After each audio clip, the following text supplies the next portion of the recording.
there is a girl. Go. She is sitting at a piano that nobody cares about anymore. The keys are yellow at the edges. 2 of them are completely dead, and the whole thing sits in the corner of a community hall that smells like old wood and floor cleaner. Nobody put her there.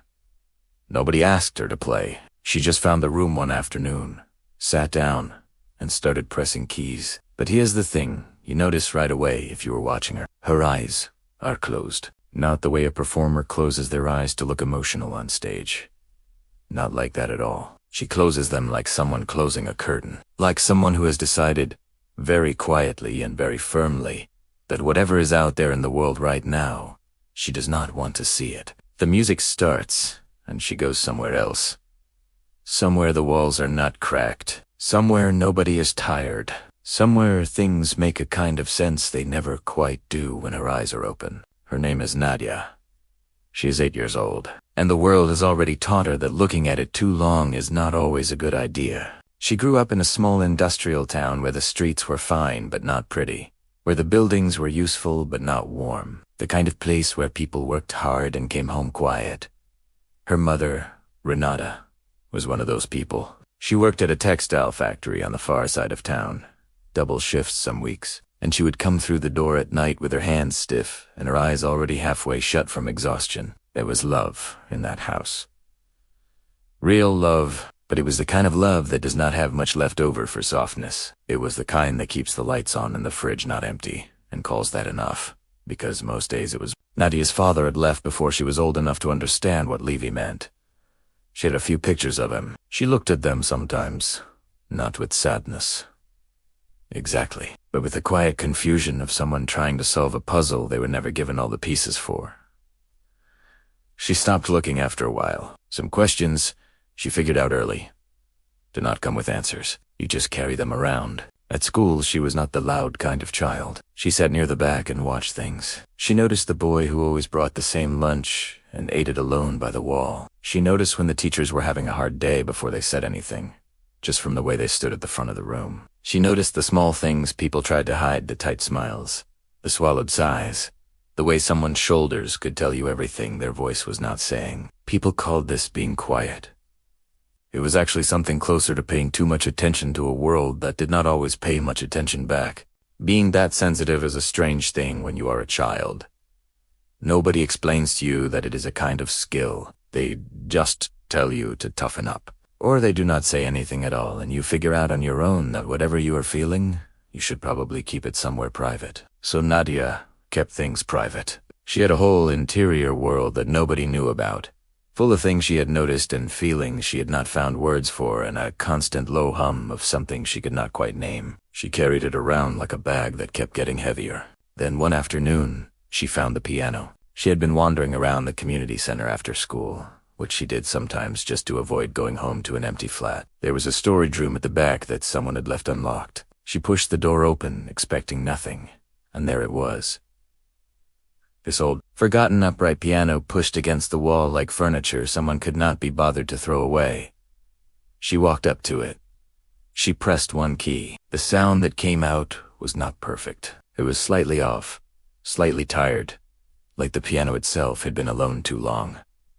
But it was a sound, a real one, something that had not existed a second ago and then suddenly did, because of her. She sat down and pressed another. She had never had a lesson in her life. She did not know any of the right words for what she was doing. She just started moving her fingers around, listening, trying things, making mistakes, trying again. And somewhere in the middle of all that, without planning to, she found a melody. Not a song she had been taught. Just a little sequence of notes that her fingers landed on and her ears said yes to. She played it again. Then again. Then she changed one note, and it got better. Then she found that her right hand could do one thing and her left hand could do something underneath it, and the two things together made something that felt, for reasons she could not explain, like an emotion she had been carrying around for months, finally finding somewhere to go. She played for an hour without stopping. When she finally opened her eyes, the room was the same. The walls were still cracked. The fluorescent light was still humming. Nothing had changed, except that, for the past hour, she had not once felt heavy. She went back the next day, and the day after that. There was a janitor who worked at the community center, an older man, originally from Slovakia, who'd come to this country decades ago with a suitcase and a few photographs and not much else. His name was Mr. Breka.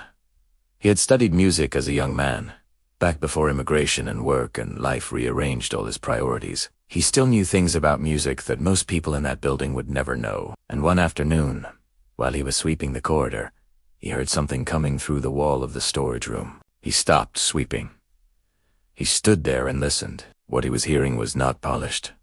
It was not technically correct, but there was something in it that made him go very still. The way the notes were chosen, the way the small melody kept coming back, slightly different each time, like the girl was having a conversation with it. He had heard hundreds of people play that old piano over the years. Most of them were trying to play correctly. This one was trying to say something. He did not knock on the door that day. He just listened, then went back to sweeping. He came back the next day, and the day after that too. He listened from the corridor, never saying anything, letting her think she was alone. 3 days passed. On the 4th day, he finally knocked. She opened the door and looked at him like she was in trouble. He told her she was not in trouble. He told her she could keep coming to play. He said it casually, like he was talking about nothing important. Then asked it just before he walked away whether she would like him to show her a few things. She looked at him for a moment. Then she stepped back and held the door open. That was how it started. 2 people in a forgotten room, a man who had put music away a long time ago, and a girl who had only just found it. Neither of them had anywhere else they particularly needed to be. Outside, the town went on doing what it always did. But in that room, something was beginning, something small and quiet and, though neither of them could have said this yet, necessary. Nadia did not tell anyone about the lessons. Not her mother.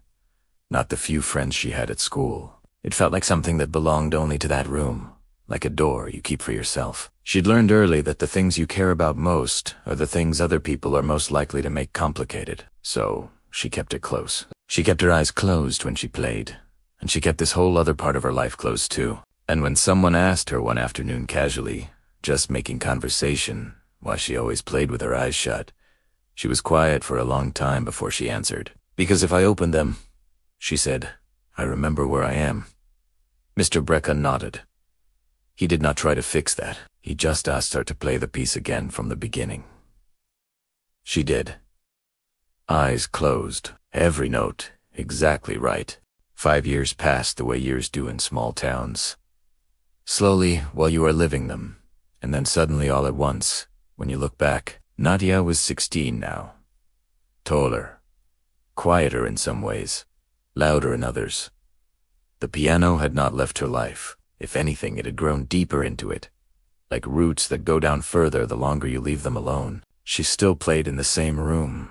The community center had not changed much. The walls were still the same dull color. The fluorescent lights still buzzed overhead, and the piano was still slightly out of tune in ways that no longer bothered her. She had learned to play around its imperfections the way you learn to walk around a crack in the pavement automatically, without thinking about it. The room was hers now, even if it technically belonged to no one. Mr. Breka was still there, too, still showing up, still teaching, though the winters had started to slow him down. His hand shook a little in the cold months. Now, he never mentioned it, and Nadia never brought it up. They both just quietly worked around it, the way people who respect each other learn to do. He had taught her a great deal over 5 years, not just notes and technique and how to read a page of music. He had taught her how to listen, really listen to what a piece was trying to say before she tried to say it herself. He told her once that most people who play an instrument are talking. The rare ones, he said, are the ones who have learned to have a conversation. Nadia had become one of those, not because she practiced more than anyone else, though she did, but because, for her, the piano was never a hobby. It was the place where everything she could not say out loud finally had somewhere to go. One evening in late autumn, she was helping Mr. Breka clear out an old cabinet in the corner of the room. It was full of the kind of clutter that builds up when a space has been used by many people over many years old sheet music. Broken pencils, attendance registers from programs that no longer ran. She was pulling things out and stacking them on the floor when her hand touched a folded envelope at the very back of the bottom shelf. She almost put it aside, without looking. Then she saw her own name on the front. She recognized the envelope immediately. It was the conservatory letter. The one that had arrived when she was 11. The one about the regional youth music program. The audition. The scholarship. She had read it once, folded it back up, and slipped it to Mr. Brecka without a word one afternoon. The same way you hand someone something you have decided not to deal with. She had assumed he threw it away. He had not thrown it away. She opened the envelope. Inside was the original letter, and tucked behind it, a small piece of paper. It was a note, written in his handwriting.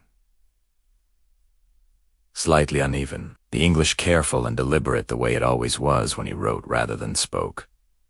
She read it slowly. It said, "She is ready. She has been ready. She is the one who is not ready to know it." Nadia stood there in the middle of the room for a long time. She did not cry. She was not sure what she felt exactly. It was not a simple feeling. It was a complicated kind. The kind that has several things going on at once, some of them pulling in different directions, say. She felt guilty for wasting years.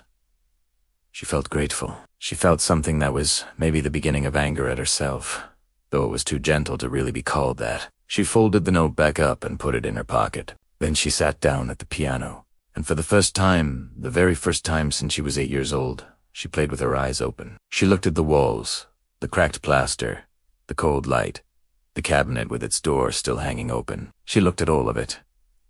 It was not beautiful. It was just real. And somewhere in the middle of playing, she made a decision she had not fully planned to make, that she was done protecting herself from her own life, that she was done folding things up and putting them at the bottom of drawers. She played for 2 hours, without stopping, eyes open the whole time. The conversation with her mother was harder. Nadia brought the letter home that night. She waited until after dinner, until the flat was quiet and her mother was sitting at the kitchen table with her tea, the way she always did at the end of the day, not quite ready for bed yet, not quite present either, just resting in that space between the day and sleep that exhausted people often need. Renata read the letter slowly. She read it twice. Then she set it down and looked at her hands for a while without saying anything. What followed was not a dramatic argument. It was not a tearful reconciliation with swelling music in the background. It was just two people sitting at a kitchen table being honest with each other, which is one of the hardest things in the world and rarely looks the way films suggest it does. Renata told her daughter the truth, that she had known, for a long time, that Nadia had something. She had heard it through walls, had seen it in the way her daughter moved differently after the days she spent in that room. But she had been afraid of it, not of the talent itself, of what it meant. She had spent years making sure her daughter would be safe, would be stable, would not end up struggling the way they had struggled. And talent, in her experience, was a beautiful and unreliable thing. She had watched people build their lives around things they loved and end up broken by the gap between the dream and the reality. She did not want that for Nadia. She had confused protecting her daughter with keeping her small. Nadia listened to all of this. Then she said, quietly, that she was not asking to be protected anymore. She was asking to be seen. "There is a difference," she said. "A real one." Renata was quiet for a long time. Then she picked up the letter again and asked what the conservatory would cost. She asked it practically, the way she approached every problem. Not with feeling first, but with the question of what needs to be done. Before Nadia had finished explaining the scholarship structure, her mother was already rearranging numbers in her head. That was Renata's way of saying yes. That was, in fact, the most love she knew how to show. The audition was the following spring. Nadia walked into a bright room. Nothing like the storage room. Nothing like anything she had practiced in. Large windows, proper acoustics, 3 people sitting behind a long table with notepads in front of them. And at the center of the room, a piano she had never touched before. A real concert instrument. She sat down and felt how different it was under her hands. More responsive, more alive, like the difference between speaking into a telephone and speaking to someone standing right in front of you. She placed her fingers on the keys. She looked at the panel. She looked at the room. She took in the windows, the light on the floor, the quiet faces of the people waiting to hear her, and then she kept her eyes open and began to play. She did not choose the most technically difficult piece she knew. She chose the melody she had first found in that back room when she was 8 years old. The one her mother hummed without realizing. The one her fingers had discovered before she knew what any of the notes were called. It was not a famous piece. It was just hers.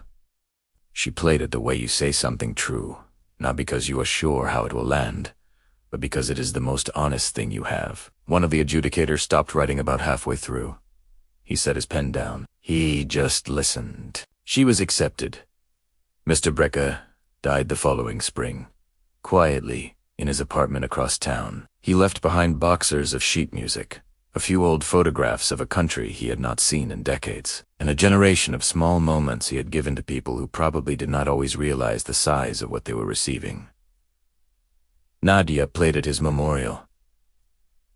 A small gathering. She played the Sati piece he had first taught her, and she played it with her eyes open, and when it was over, she sat for a moment with her hands still on the keys before she stood up. Years later, she would find herself teaching piano in a community program not so different from the one that had shaped her underfunded, in a building that had seen better days, full of children who had come looking for something they could not quite name yet. One afternoon, she noticed a boy in the corner, small and quiet, the kind who watches more than he speaks. He was sitting at the piano alone. His eyes were shut. She did not tell him to open them. She pulled up a chair beside him, sat down, and simply asked what he heard.